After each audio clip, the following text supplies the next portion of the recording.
प्यारे बच्चों, आप सभी को नमस्ते। आज हम कक्षा 7वीं की सामाजिक विज्ञान की पुस्तक सामाजिक एवं राजनीतिक जीवन का पाठ 4 लड़के और लड़कियों के रूप में बड़ा होना के प्रश्न उत्तरों को पढ़ेंगे। बच्चों, पहले हम आपको प्रश्न उत्तर भेज चुके हैं। अब हम आपको प्रश्न उत्तरों को समझाएंगे। ध्यान से सुनिए। शब्द संकलन। अस्मिता, यह एक प्रकार से स्वयं के होने यानी अपने अस्तित्व के प्रति जागरूकता का भाव है। एक व्यक्ति की कई अस्मिता हो सकती हैं। उदाहरण के लिए एक ही व्यक्ति को एक लड़की, बहन और संगीतकार की तरह अस्मिता जा सकता है। दोहरा बोझ, शाब्दिक रूप से इसका अर्थ है कि 2 गुना वजन। सामान्य इस शब्द का महिलाओं के काम की स्थितियों के समझाने के लिए प्रयोग किया जाता है। ये इस तथ्य को स्वीकार करता है कि महिलाएं आमतौर पर घर के भीतर और घर के बाहर दोहरा कार्यभार संभालती हैं। देखभाल के अंतर्गत अनेक काम आते हैं, जैसे संभालना, ख्याल रखना, पोषण करना आदि। शारीरिक कार्यों के अतिरिक्त इसमें गहन भावनात्मक पहलू भी सम्मिलित हैं। अवमूल्यित, जब कोई अपने काम के लिए अपेक्षाकृत मान्यता नहीं पाता है तब वह स्वयं को अवमूल्यित महसूस करता है। उदाहरण के लिए देखें, अगर कोई लड़का अपने मित्र के लिए घंटों सोच विचार कर बहुत खोज कर एक उपहार बनाता है और उसका मित्र उसे देखकर कुछ भी न कहे तो ऐसे को पहला लड़का अवमूल्यित महसूस करता है। नेक्स्ट प्रश्न है बच्चों, साथ में दिए गए कुछ कथनों पर विचार कीजिए और बताइए कि वे सत्य हैं या असत्य। अपने उत्तर के समर्थन में एक उदाहरण भी दीजिए। असत्य, हमारे समाज में बचपन से ही लड़के और लड़कियों में भेदभाव होता आया है।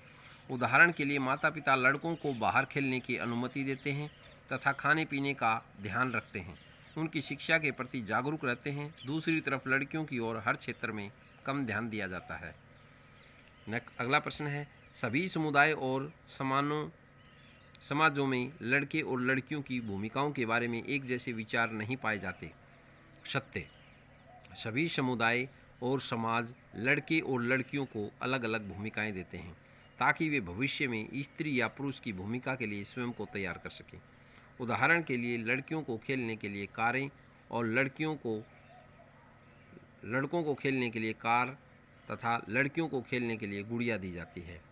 अगला प्रश्न है, वे महिलाएं जो घर पर रहती हैं कोई काम नहीं करती। असत्य, वे महिलाएं जो घर पर रहती हैं उन्हें बहुत काम करना पड़ता है। उदाहरण के लिए घर के काम की मुख्य जिम्मेदारी और विशेष रूप से बच्चों बुजुर्गों की देखभाल की जिम्मेदारी उनकी ही है। अगला प्रश्न है, महिलाओं के काम पुरुषों के काम की तुलना में कम मूल्यवान समझे जाते हैं। सत्य, यह कथन पूर्णतः सत्य है क्योंकि परिवार में महिलाओं को घरेलू काम करने के बदले में कोई वेतन नहीं दिया जाता। घर से बाहर कार्यालय में भी महिलाओं के काम पुरुषों की तुलना में कम मूल्यवान समझे जाते हैं।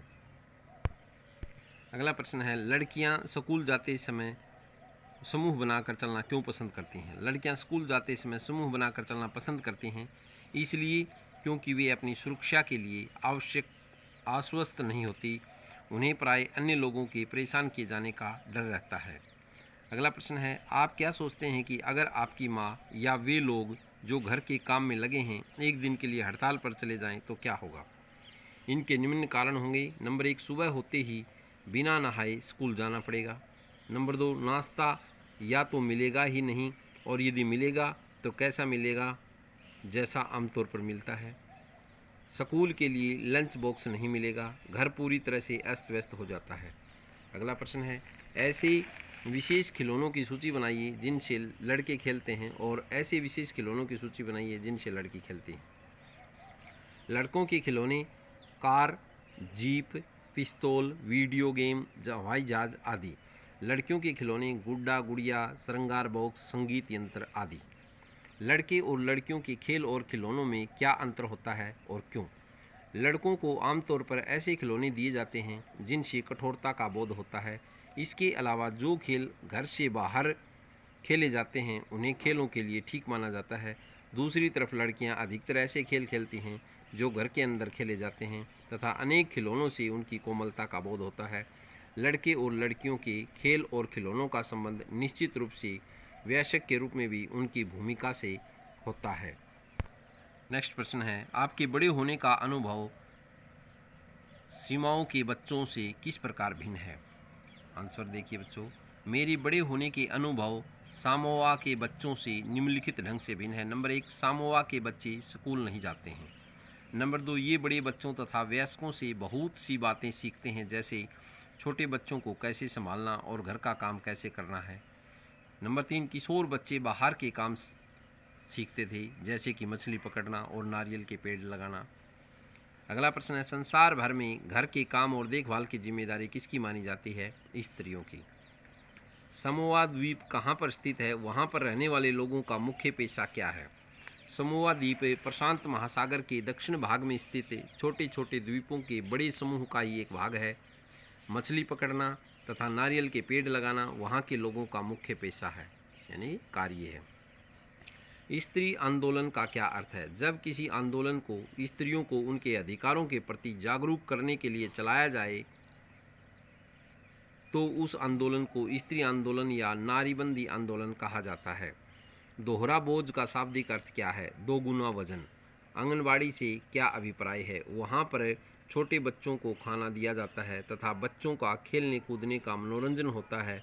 यह बच्चों का एक प्रमुख केंद्र है। अगला प्रश्न है, अनुसंधान की रिपोर्ट के अनुसार किस दशक में बच्चे स्कूल नहीं जाते थे? 1920 के दशक में।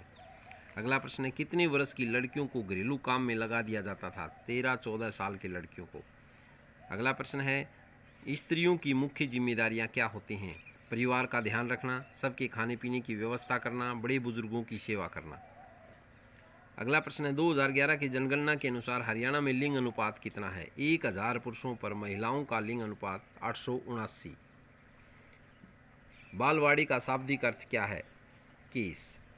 हरियाणा में कितने घंटे औरतें काम करती हैं? 23 घंटे। तमिलनाडु में औरतें कितने घंटे काम करती हैं? 19 घंटे। तो बच्चों, ये हमारा पाठ पूरा हुआ। आशा है आपको समझ में आया होगा। प्रश्नों को बार बार पढ़ें, दोहराएं, चैनल को लाइक और सब्सक्राइब करें ताकि नेक्स्ट वीडियो का नोटिफिकेशन आपको शीघ्र मिले। धन्यवाद।